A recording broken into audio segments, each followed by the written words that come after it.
Okay guys, we're back for page 2, starting at problem number 7. And this problem, I'm going to look at this and say, okay, I've got an altitude. That means I'm going to be doing geometric mean. So there is three geometric means in this situation. So one of them is the altitude. If the altitude is the geometric mean that I'm dealing with, then what I set up for my problem is that x is the geometric mean, so it goes top and bottom. Then it is the geometric mean between this one chunk of the hypotenuse and the other chunk of the hypotenuse separately. And that's the difference between altitude versus leg. Then I'm going to cross multiply that. X squared is going to equal 5 times 12. Actually, I meant to change numbers because I want you to be able to work these numbers and give me something else. So let's go with 7 and 15. All right, so plugging in 7 and 15. All right, so 7 times 15 is 105. Square root of both sides gives me square root 105. Now, depending on your problem, if it's multiple choice, I might be able to just take 105 and hit the radical button, which looks like this in your calculator. Square root x, it's right next to your divide key. And I would get a decimal, and I would say x equals 10.246. Depending on how far you want to go, keeps going, round wherever you're asked to round to. In this problem, in case you're asked for a simplified radical, then let's simplify square root of 105. All right. What pops out at me is that this ends in 5, so I'm going to know that at the very least it's a multiple of 5. So I'm going to say 5, but that dividing by it gives me 21. And the other thing, okay, and this is 7 times 3. Now I've got this situation here. I've got 5, 7, and 3. Those are all prime numbers. None of them are the same. So this is 105 is actually prime, and it's not going to factor any more than this. So this is going to be my final answer, square root 105. Or if you have decimals, you're going to use the decimal. Okay, so that's geometric mean if it is the altitude. If it is the leg, I don't know, let me erase so we don't have a huge mess here. If it is the leg, then it's just slightly different. I am looking now at this guy is my altitude. Well, it is the altitude of the side that it is next to and the entire hypotenuse, the total of those two. So let's get that going. Geometric mean goes in there top and bottom. And then the other two numbers become 7, and then the total of 15 and 7. So that is 22. Okay. Then I get y squared equals 7 times 22. 7 times 22 is 154. Square root of 154 equals y. And then I'm going to look. Now, if nothing pops out at you, always go back to, well, I know I got here because it was 7 times 22. All right. I know 22 can be 11 times 2. Now, I've got prime numbers 7, 11, 2. No matches. Nothing can factor any further. So once again, I've stumbled upon this prime number radical thing. Now, if I wanted a decimal, I would put that in and get 12.4 and all the digits and round that. Okay, so that is y. Z is going to be just another leg, so it's going to work the same way. Z is going to be the geometric mean between its side, which is 15, and the whole hypotenuse. So the only difference is that this would be Z, this would be 15, and the whole thing stays the same. It is 22. All right, so altitude versus leg, geometric mean, those are the two differences and how you work those. All right, number 8 is in here so that you would understand if you have got multiple choices that are in radical form and your answer is in a decimal form, how do I pick the right choice? So 11 radical times 5 is 16.58312, rounding wherever you might need to round. Okay, that's what my calculator is showing me. All right, so if this is what you had in your calculator and this is the multiple choice, then I'm going to know, well, that is my choice. Okay, so I'm going to pick this one if I had that in the calculator. How do I get that? How would I check it? I would enter 11. Then I'm going to hit I can do this a couple of different ways, but for one way is to do 11, then the radical key, then that is being multiplied by 5. You could also do it in the opposite order. You could do 5 times, no, you'd have to do 5 times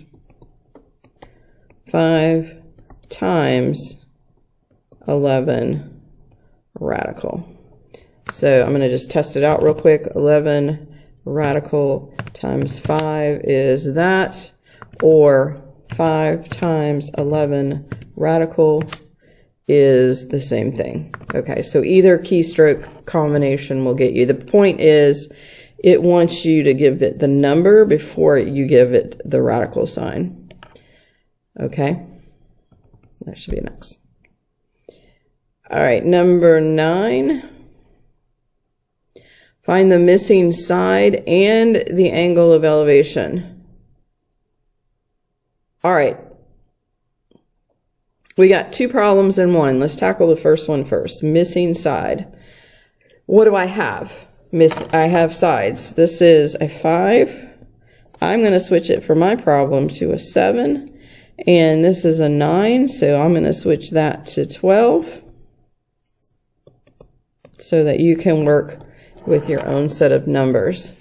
The missing side. So what did we say? 2 sides, I need a missing side. That's going to be Pythagorean Theorem. A squared plus b squared equals c squared.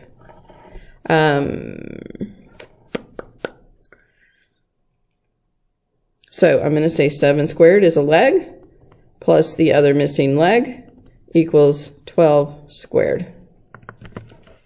That's going to be 49 plus b squared equals 144. B squared, I'm going to subtract 49 from both sides. This is my algebra talking. 144 minus 49 equals 95. Then I would take the square root of 95. All right. 95 divided by 5 is 19. So this is 5 times 19. Once again, I keep hitting these prime things, so that's all you can do with that, or you can use a decimal. Now, the angle of elevation is going to be this angle right here. So that I'm going to use trig for. So what I'm going to start by identifying my angle. I'll call it theta. My side is adjacent. This one is the hypotenuse. So my trig function is cosine of theta equals adjacent over hypotenuse. When I'm looking for an angle, I'm going to go straight to the calculator. 7 divided by 12 equals. So 7 divided by 12. Make sure you hit the equal key. Then second button. Then we are doing cosine button.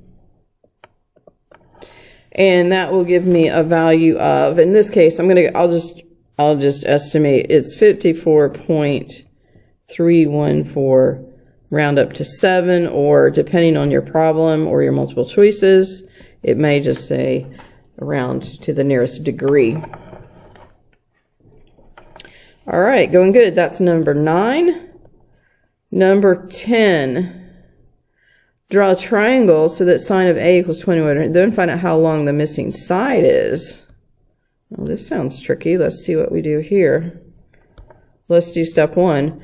Draw a triangle ABC so that the sine of A is 21 over 29. So I will use numbers like 10 and 15. Draw a triangle ABC so that the sine of A, so we'll call this side A, angle A is 10 over 29. Well, what is sine of A would be SOHCAHTOA, so that is opposite over hypotenuse. So I need this to be opposite, so that is opposite, and this is hypotenuse. So opposite needs to be 10, hypotenuse needs to be 15. All right, so we drew our triangle. We'll clean it up some here. Got a triangle that looks like this. Now, then find out how long the missing side is. Oh, okay. Well, I actually could use trig for this, but let's just go ahead and use our Pythagorean theorem because that's probably the easiest thing. We have two sides, we need a third side. So we've got 10 squared plus x squared equals, we could call that b squared, 15 squared. 100 plus x squared equals 15 squared. 225 minus 100, 125. X equals square root of 125. All right, well, 125. What's popping into my head is that would be 25 times, how many times? 4 would make 100, so 5 makes 125. This is a perfect square. It is 5 times 5. So I know this is going to simplify to 5 on the outside, 5 on the inside, 5 square roots of 5. And that would be my missing side. And if they wanted a decimal, then you could just convert that. Okay? So you try your numbers and see what you get. And we're on the home stretch. I'm just going to keep going because we are just now on our 3rd page. And there is not a 4th page, so we're good. Last page. Which equation can be used to find x? All right, so how do we do this? I'm going to look here. Whoa. Okay, we had something like this on our other study guide. The 73 degrees is adjacent. This is hypotenuse. What trig function would be adjacent and hypotenuse? That is cosine of 73 would equal adjacent over hypotenuse. All right, well, we got to make it look like one of our multiple choice answers, so we're going to need to solve for x. They all have x in them, but I'm looking at cosine, so right off the bat, I'm not interested in those. Which one of these is it going to be? To simplify, solve for x, I need to get y to the other side. So now I have x equals cosine of 73 times y. Put it up here. And that's that answer. So I gave you one. There's a freebie for you. The perimeter of a square is 100. How long would the diagonal of the square be? Oops, can't zoom out. Sorry, technical difficulties. To unchoose.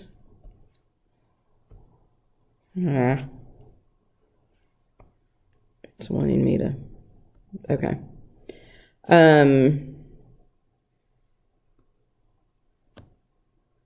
Not letting me expand. Oh, I'm annoyed. Just a minute.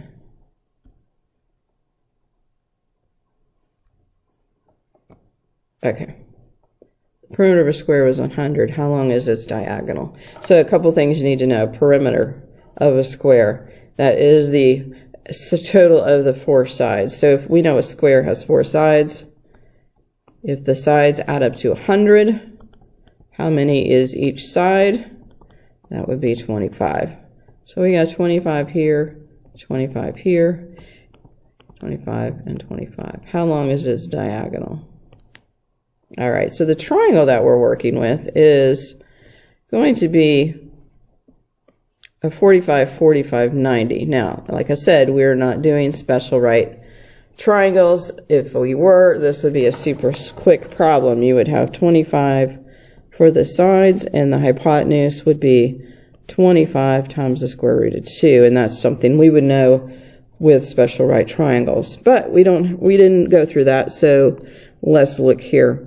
What I do have is a right triangle with two sides and a hypotenuse, so we can solve this quite easily with Pythagorean theorem. 25 squared plus 25 squared equals the hypotenuse squared. 25 squared is 625 plus 625 equals c squared, and that is 1250 equals c squared, then the square root of 1250. All right, so that is not going to be a perfect square, but let's think about what would be a factor of 1,1250. Let's try 25. That seems to be making sense to me, that 25 would be a factor. So 25 times 50. All right, 25 is a perfect square. This is 25 times 2. So we have another perfect square. 25 and 25, that's a perfect square. 25 times 25. So we have 25 on the outside, 2 stays on the inside. And that's how you would do that problem. Gave you another one, man. I'm giving you all the problems. All right, Mr. A wants to go to the movies. He drives north, so draw a picture. Let me give some different numbers so that you can show me the work for your problem. Let's go 5 miles. Let's go 12 miles. See how that works out. So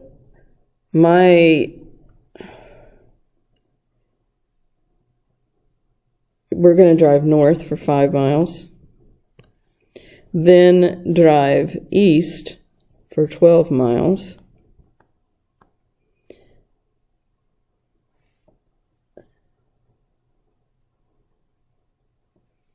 and he could have taken the shortcut is the bottom line here. So straight to the movies would be on this little shortcut. So how far would it be? So we're needing to find out this guy right here. Once again, I've got 2 sides. I've got a third side that I don't know. The legs, a squared plus b squared equals c squared, x squared, whatever you want to call it. 25 plus 144 equals c squared. 25 plus 144 equals 169. And square root of 169 is 13. So this would turn into 13. So how much farther is the long route? So the long route would be going up this way and over this way. So that is 5 plus 12, 17. So how much longer is it? The short route was 13. So 4, whatever, we're looking at miles. It is 4 miles longer. And that's how that goes.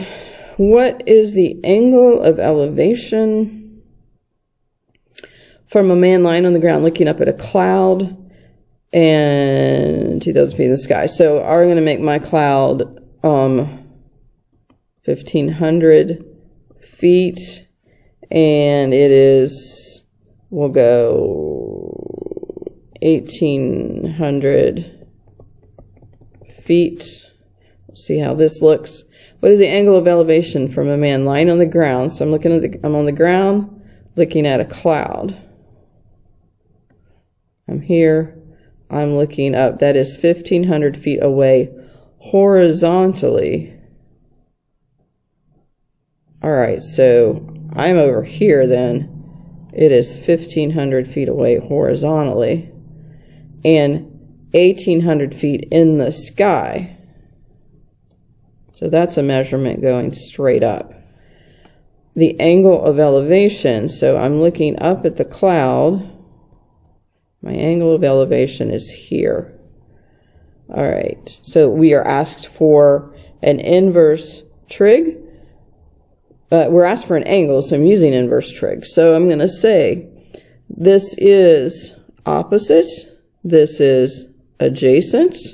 So I can say the trig function I need is tangent, so that is the tangent of theta equals opposite over adjacent. All right. Straight to my calculator, 18 divided by 15 equals 1.2.